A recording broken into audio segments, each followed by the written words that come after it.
હે લાલા, હે ગિરધર ગોપાલ, હવે તું જ કાંઈ કર. મને તો હવે કાંઈ સમજાતું નથી. આ રાજને જલ્દીથી સારા કરી દે, એને આ બધી લત છોડાવી દે. ચિંતા થાય છે મને.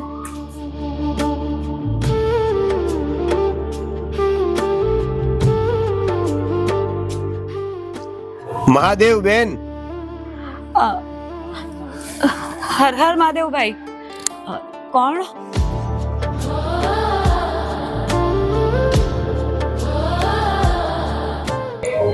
જય શ્રી કૃષ્ણ. જય શ્રી કૃષ્ણ. હર હર મહાદેવ. હર હર મહાદેવ. પાણી લઈ આવું તમારા માટે? હા.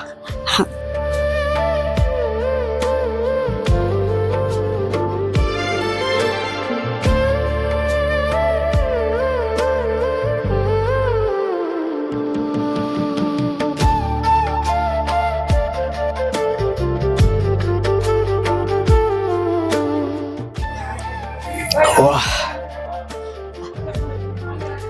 તમને પહેલી વાર જોયા અહીંયા? હું ગામે ગામ ફરતો રહું છું. બેન, તમે કેમ ઉદાસ લાગો છો? કઈ દુઃખ છે? શું કહું ભાઈ, હા, મારે છે ને શહેરમાં કારખાનું હતું હીરાનું. મારા હસબન્ડે એક શામળાજી શેઠને વેચી દીધું. હવે એ શેઠ ગાયબ થઈ ગયા છે. 1 રૂપિયો નથી આપ્યો. અને એના લીધે મારા હસબન્ડ છે ને ટેન્શનમાં રહે છે અને દારૂની લતે ચડી ગયા છે. કહું ને તમને, એમણે કોઈ વ્યસન બાકી નથી રાખ્યું. ગુટખા, માવા ખાવા અને દારૂ, બસ એમાં જ રચ્યા પચ્યા રહે છે. મને સમજાતું નથી કે એમનું શું કરવું અને અમારી જે આ મુસીબત છે એ કઈ રીતે દૂર થશે. આ શેઠ અમને પૈસા આપશે કે નહીં આપશે એ બધું વિચારીને કહું ને કે મારી એ હાલત ખરાબ થવા લાગી છે. બસ બેન, બસ, ચિંતા કરવાની જરૂર નથી. જુઓ, મને તરસ લાગી હતી. અચાનક તમે મને પાણી પીવડાવ્યું, તો એવી જ રીતે તમારી આ બધી ચિંતા, તમારી આ બધી મુસીબત થોડા સમયમાં દૂર થઈ જશે. બસ ખાલી ભગવાન શ્રી કૃષ્ણના જાપ કરો. શ્રી કૃષ્ણ તો મારા હૃદયમાં વસે છે. એમનું નામ તો હું સ્મરણ કરતી જ હોઉં છું. બસ તો પછી તથાસ્તુ, બધું જ સારું થઈ જશે.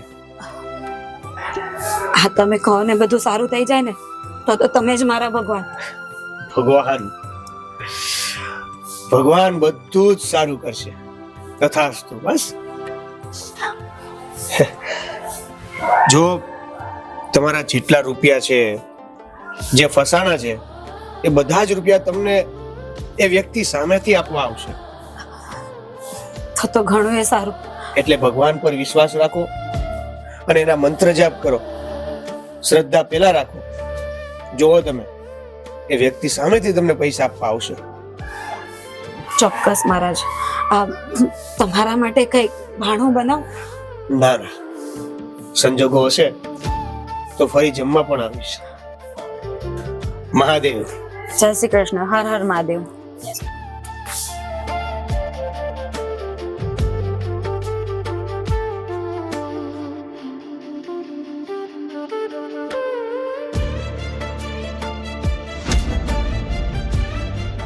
અરે, આ મને આભાસ થાય છે કે સાચે આ મહારાજ અદ્રશ્ય થઈ ગયા. કોણ હશે આ પરમાત્મા?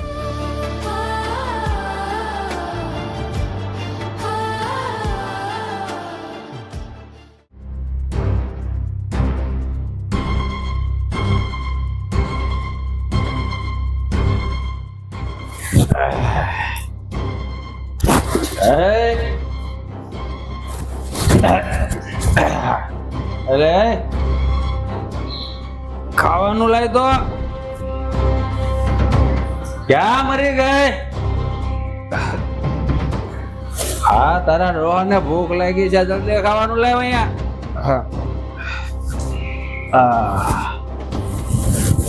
આ માર વગરની બગડતી હોય ને એવું લાગે છે. આ એનો ધણે ઘરે આવી ગયો તોય પાછી આવતી નથી.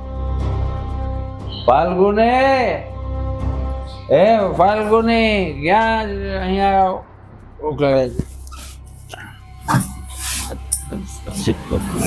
આવી ગયા પીને? હા જો તું છે ને ખાવાનું લઈ આવજે, ભૂખ લાગી છે. આ તમારા પગેથી ઊભા નથી થવાતું ને? દારૂ વધારે પીવાઈ ગયો છે મારાથી હલાય એમ નથી, એટલે છે ને ચૂપચાપ ભાષણ દીધા વગર ખાવાનું લઈ આવજે. ખાવાનું મેં બનાવ્યું જ નથી. તને ખબર નથી પડતી કે મારો સમય થાય કે મને ભૂખ લાગે? આ તારા ડોહાને ભૂખ લાગે તો ખાવાનું દેવું પડે, ખબર ન પડે? હા બસ હવે આ બોલવાનું ભાન રાખો. મારા બાપો ગયો ને એને વર્ષો વીતી ગયા, એને વચ્ચે ન લાવો. આપણી વાત કરો. એટલે તું હવે મારી સામે બોલીશ? મારી સામે બોલીશ તું? હે મારે તમારી સામે બોલવું નથી, પણ તમે હવે તો સમજો. ઘરમાં રૂપિયો નથી, કઈ રીતે ખાવાનું બનાવ? આ શાકભાજી લેવાના પણ પૈસા નથી. જ્યારે હોય ત્યારે તમને દારૂના 100 રૂપિયા, આજે નહીં તો કાલે. બસ પૈસા પૂરા થવાના જ હતા. જો મારી વાત સાંભળ, અત્યારે મને ભૂખ લાગી, આ મારો મગજ હટી જાય ને એ પહેલા ચૂપચાપ ખાવાનું લઈ આવો, ખોટું ભાષણ નહીં આપવા. તો પીને આવ્યા છો ત્યાં જ ખાઈને પણ આવાય ને. પૈસા દીધા જ ને, થોડું પી લેવાય ને થોડો નાસ્તો કરી લેવાય. હવે છે ને ઘરમાં ખાવાનું નહીં બને. એટલે તું મને ના પાડે છે? હા. તારા ધણીને ના પાડે છે? હા તો શું કરું? ક્યાંથી પૈસા લાવ? તમારે કઈ કામ ધંધો કરવો છે? રૂપિયા લાવવા છે? સમજ્યા કે માણસને ટેન્શન હોય, પણ કેટલો સમય? તારું છે ને રોજનું થઈ ગયું છે, રોજનું. અને તમારું રોજનું નથી થયું કે? આ રોજ પીને આવવું એ તમારું રોજનું ના કહેવાય. આ તારા બાપના પૈસાનો દારૂ પીવું છું? હા તું મારી પત્ની છે, તારા પૈસાનો દારૂ પીવું, ખબર છે? હા અને મારી આમે છે ને ભાષણ નહીં કરવાનું, નહીંતર છે ને મને છોડો જો. ફટાફટ ખાવાનું લઈને આવો મારે. જો મારી વાત સાંભળો, હું માનું છું કે તમને ટેન્શન છે, પણ એના લીધે આવી રીતે રોજ રોજ પીને ઘરમાં મગજમારી કરવી એ સારું નથી. સમજી જાઓ ને. છો મારી બને મારું મગજ ફરે છે, ખબર નથી પડતી કે શું કરું ને શું નહીં.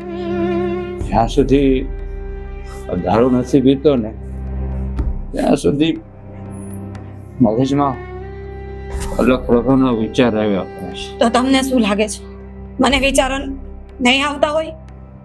મને ચિંતા નહીં થતી હોય? આપણા રૂપિયા ગયા અને સાથે સાથે તમારી આ હાલત, તો મને તો તમારી કરતા વધારે વિચારો આવતા હોય ને. તો એક કામ કરો, કાલથી હું પણ તમારી જોડે પીવા આવું, આપણે બંને બેસીને પીશું. શું બોલે છે એનું ભાન છે? છોકરીઓ કરે દારૂ ન પીવે અને તું આ બહુ લાલો કરે છે, 24 કલાક એની ભક્તિ કરે છે, પૂજા કરે છે, તો એને કે કોઈ ચમત્કાર કરે? કહું જ છું, રોજ જ કહું છું કે હવે તો કઈ ચમત્કાર કર. અમારી કોઈ ભૂલ નથી, અમારો કોઈ વાંક નથી, તો શું કામને અમને પીડા આપે છે? એ લાલો છે ને કોઈની મદદ ન કરે, એ ખાલી બધી વાહિયાત વાતો છે. આ દુનિયામાં લાલો કે ભગવાન એવું કઈ હોતું જ નથી. હોય છે, એ છે ને પોતાના ભક્તોની પરીક્ષા લે છે, પણ જ્યારે આપણે પાસ થઈ જશું ને ત્યારે આપણી પાસે બધું જ હશે. બસ થોડો સમય પોતાને સાચવી લો ને રાજ, થોડો સમય માટે આ બધું બંધ કરી દો. તો મને ખાવાનું આપી દે, મને બકરી અંદર ચાલો, અંદર ખાવાનું આપું છું. અંદર જા ઓબે જા ખાવાનું. મને ખબર છે ખાવાના તો ઠેકાણા છે નહીં. લક્ષ્મી જા ખાવાનું લઈ આવ, ભૂખ લાગે છે.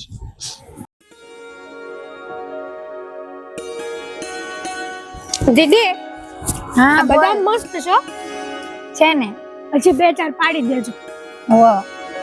બોલ. ક્યાં ગયા જીજાજી? દેખાતા નથી ક્યાંય. તારા જીજાજી થોડા ઘરે હોય, હા ઓફિસે ગયા હોય. સાચી વાત છે, હાળી પાછળ ખર્ચો કરવો પડે, ભારે પડતું લાગે છે. એને કાઈ ભારે ન પડતું હોય. તું બોલ ને, અત્યારે એને ઓફિસે ન જવાનું હોય. હું જ્યારે આવું ત્યારે જીજાજી ઓફિસ હોય, કદી ઘરે હોય. મને ખબર છે તમે બે જણા છે ને પ્લાનિંગ કરેલો હોય. એક ચલાવે ને એટલે તમારે છે ને અહીંથી રહેવાનું જ નહીં. એટલે ખાલી આ પિઝા ના બર્ગર ના સેન્ડવિચ ના ખર્ચા થાય ને, ખર્ચા ન કરવા પડે. સાચું બોલો તમે ચડાવેલા અરે ગાંડી, અરે હું તો તારી બેન છું અને હું થોડી કે એને ચડાવું. આ લગન પછી હારા બદલાઈ જાય. કોઈ ન બદલાય, બેનું થોડીક બદલાય. એ વાત એ સાચી તમારી. પણ હું શું કહું છું કે આપણે બહાર જવાનું હતું ને, હા તો ક્યાં જવું છે બોલ ને. જઈએ ક્યાંક ફરવા, ખાશું પીશું, મસ્ત મજા કરશું. શું કહીએ જઈએ ક્યાંક ફરવા? ત્યાં બધે અત્યારે વ્યસનનું કેટલું વધી ગયું છે, તું જો છો કે નહીં? મતલબ આ દારૂ ડ્રગ્સ ને કેટલું વધી ગયું. જ્યાં ફરવા જાય ત્યાં એ જ હોય છે. સાચી વાત છે દીદી તમારે. અત્યારના માણસો છે ને કઈ સમજવા તૈયાર જ નથી. અત્યારે એમને આ દારૂ ડ્રગ્સ આ બધી સિગરેટો બધું સારું લાગે છે, પણ જ્યારે સમય આવે, જ્યારે એમની એજ થાય ને ત્યારે આ જ વસ્તુ એ લોકોને નડે છે. પણ લોકોને કઈ સમજવું જ નથી, પોતાના પરિવારનો વિચાર કરવો જ નથી. આ તો સારું છે, તારા જીજુને કઈ વ્યસન જ નથી. એ વાત તો સાચી તમારી. આ 5 મિનિટની મજા છે ને આખી જિંદગીની સજા બની જાય છે. પણ લોકોને છે ને આ બાબતે કઈ વિચાર કરવો જ નથી. બસ ગમે ત્યાં જઈએ તો ગમે ત્યાં જવાનું હોય ને દીદી ફરવા, તો પહેલી વાત તો ખાવું દારૂની જ આવે. પણ આ વસ્તુ ખોટી છે. એટલે જ કહું છું ક્યાંય ફરવા જવું નથી. આ એક જઈ આવશું આપણે. સારું, કઈ વાંધો નહીં. અને આ જીજુ આવે ને તો કેજો પાછા કે પિઝા લેતા આવે. અરે હા તું ટેન્શન ન લે, તારે જે ખાવું હોય છે ને એટલે લઈ આવશે. મને ઉભા થાવ, હાલો મને બદામ પાડી દો. હા ચાલ પાડી દો. હાલો હા આવી મીઠી પાડી દેજો. બહુ મીઠી હતી. હા તે તને મીઠી જ બદામ પાડી દો. ચાલ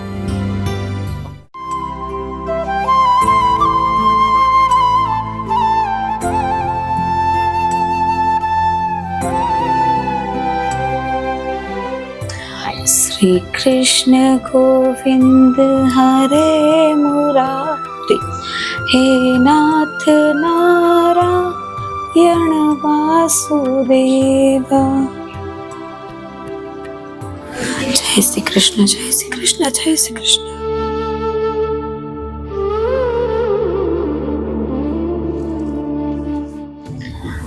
हे मारा नाथ, मारा लाला, હવે તો મારી સહન શક્તિ પૂરી થઈ ગઈ છે.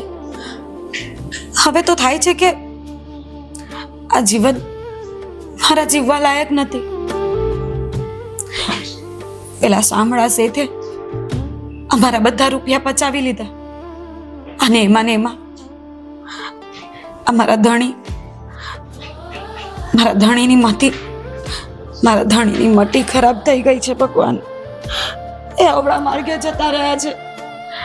આ રોજ પ્રાર્થના કરું છું તમને કે એમનામાં સુધારો લાવો, પણ ખબર નહીં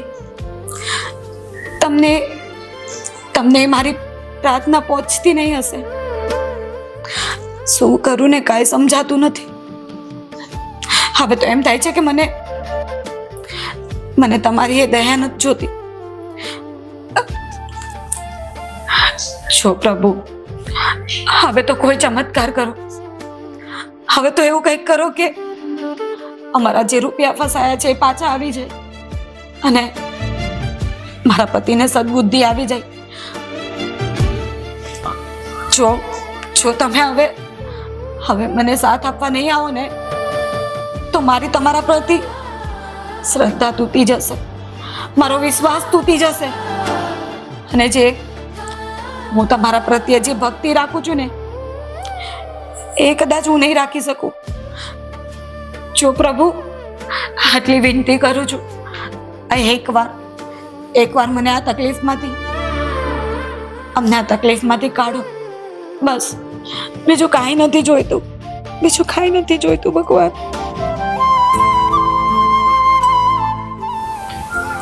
આ રાજભાઈ નું ઘર છે?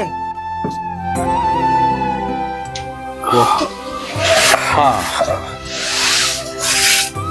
બેસો. ફાલ્ગુની, પાણી લાવજે, મહેમાન આવ્યા છે. એ હાલ લાવ.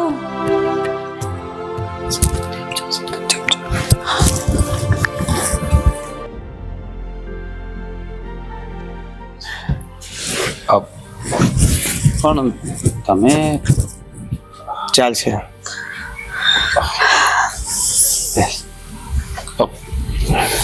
તમારી ઓળખાણ ના પડી. નહીં ઓળખો તમે? હું પેલા સામરસા શેઠ છે ને, હા, એમણે જે તમારું કારખાનું લીધું અને પૈસા આપવાના બાકી હતા ને, એ પૈસા લઈને આવ્યો છું. શું વાત કરો છો? આટલા સમયથી તો એ શેઠનો ફોન પણ નહોતો લાગ્યો, અને પૈસા? એટલે આમાં જે અમારે લેવાના હતા એ પૂરા 1 કરોડ રૂપિયા. જોયું? મેં કીધું તું ને કે પણ તમે શામળજા શેઠને કેવી રીતે ઓળખો?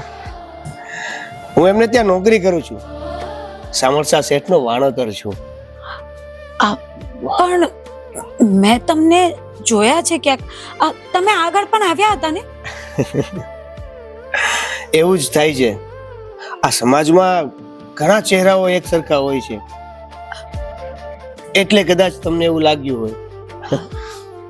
ચાલો ત્યારે, મહાદેવ. હર હર મહાદેવ. મહાદેવ. પૈસા ગણી લેજો.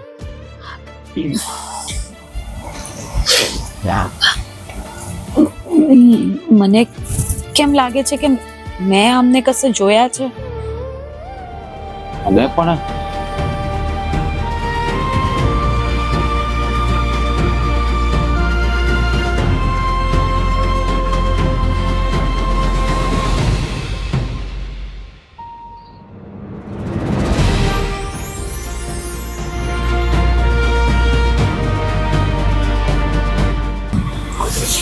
ફાલ્ગુની, એ તો દેખાતા બંધ થઈ ગયા. શું ચાલી રહ્યું છે આ બધું? કઈ સમજાતું નથી. અદ્રશ્ય થઈ ગયા છે. હે મારો લાલો છે. મને ખબર જ હતી કે ગમે ત્યારે તો આપણી મદદે આવશે જ. હા, સાચું કહું છું. મેં કહ્યું હતું કે તારે અમારી મદદ તો કરવી જ પડશે. આગળ પણ આવ્યો હતો. હા, લાલો મારી મદદે, પણ ત્યારે હું એમને ઓળખી ના શકી. હા, તે સાચી વાત કરી. કદાચ આ તારો લાલો જ હશે જે એના ભક્તોની વારે આવ્યો. બાકી તો શામળશા શેઠ આપણને રૂપિયા પાછા આપે. શામળશા શેઠનો વાણોતર. હા ફાલ્ગુની, હા તારો લાલો જ છે. જેમ કુંવરબાઈના મામેરા ભર્યા, નરસિંહ મહેતા માટે એ વાણોતર બનીને આવ્યો હતો, એવી જ રીતે આપણી ભીડ ભાંગવા આ શામળશા શેઠનો વાણોતર થઈને આવ્યો અને આપણી મૂડી આપણને પાછો આપી ગઈ. હા, મને યાદ આવ્યું. ક્યારનો વિચારું છું કે એને ક્યાંક જોયા છે. હું અને હેતલબેન મળ્યા ને ત્યારે આ ભાઈ જ મને મળ્યા અને એને મને દારૂ બંધ કરી દેવાનું કહ્યું હતું. જતા જતા જય મહાદેવ કહીને ક્યાંક અદ્રશ્ય થઈ ગયા. આજે પણ કઈક એવું જ બન્યું છે ને? ત્યારે પણ એ આપણા સારા માટે આવ્યા હતા, પણ તમે એમની વાત ન માની, અને આજે તો આપણી જે પણ બધી તકલીફો હતી ને એ બધી જ દૂર કરી ગયા. મારો લાલો. સાચું કહું છું ને, તો દ્વારકાધીશ કયા રૂપમાં આવે ને એ કોઈ નથી જાણી શકતું. આજે આપણી વેદના જોઈને હા લાલો આપણી વારે આવ્યો. ફાલ્ગુની, આજે મને ખબર પડી કે ભક્તિમાં શક્તિ હોય છે અને તારી ભક્તિથી લાલો પ્રસન્ન થઈને આપણી વારે આવ્યો. અને હું તને વચન આપું છું કે આજ પછી હું ક્યારે દારૂ નહીં ક્યારે દારૂ નહીં પીવું. જય દ્વારકાધીશ જય દ્વારકાધીશ.